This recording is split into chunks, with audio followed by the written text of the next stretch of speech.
Welcome to our Crypto News in 10, a daily podcast bringing you the latest news about crypto in under 10 minutes. It's Sunday, December 28th, 2025. Today's crypto feed is packed. A US state regulator fires off an unusual blitz of scam warnings. Lithuania reminds the industry its MiCA grace period ends this week. A top derivatives venue tackles a multi-million-dollar security incident. New infrastructure funding lands for high-throughput chains. And Solana sees a turf war brewing between a meme coin launchpad and a major DEX. Let's get into it. Fast, but with the details you need. First up, California just lit up the warning board.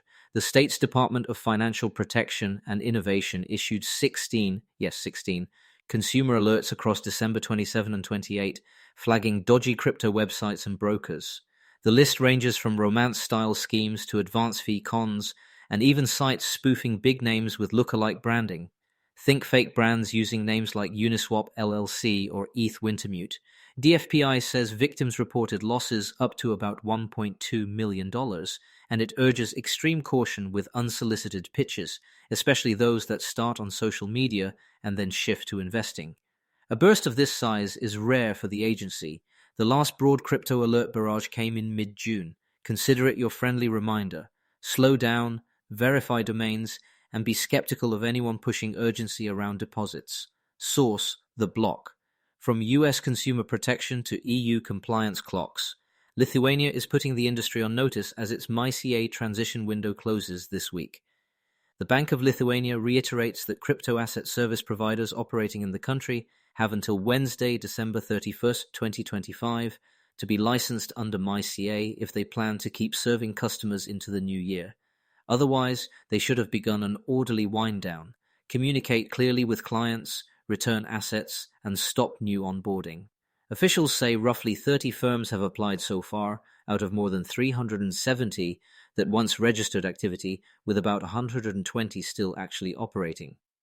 After the deadline, unlicensed activity can trigger actions up to website blocking and criminal penalties that can reach 4 years in prison. One of the clearest national signals in the EU, the MiCA era is moving from theory to enforcement. Source: Bank of Lithuania guidance. Context matters here.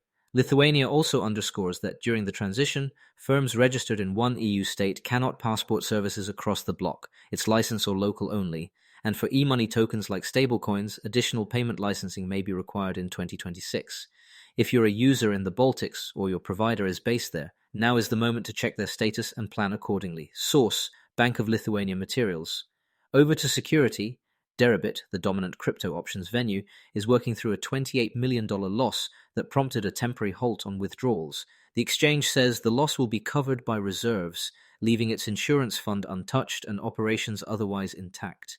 Deribit has long commanded the lion's share of Bitcoin options open interest, so even when incidents are contained, the market watches closely for dislocations in implied volatility, spreads, and liquidity while withdrawals are paused. As of now, the company emphasizes its financial position remains sound.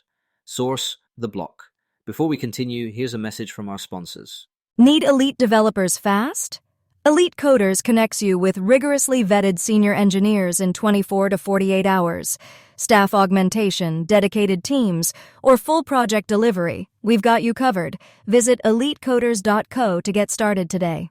All right, let's get back to it. Into infrastructure. The DoubleZero Foundation raised $28 million in a token round led by Multicoin Capital and Dragonfly to build what it calls a global fiber network for blockchains and distributed systems. The pitch is simple: more bandwidth and lower latency for high-performance chains by aligning independent fiber providers with protocol incentives.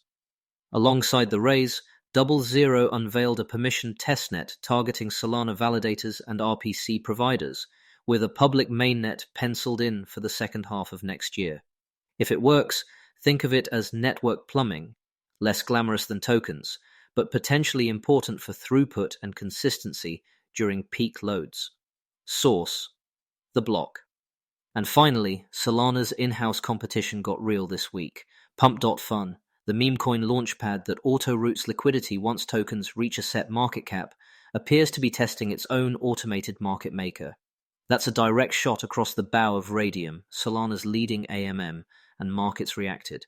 Raydium's Ray token slid about 28% on the headlines as traders weighed the risk of volumes and fees migrating away. It's still early. Feature parity, user experience, and incentives matter.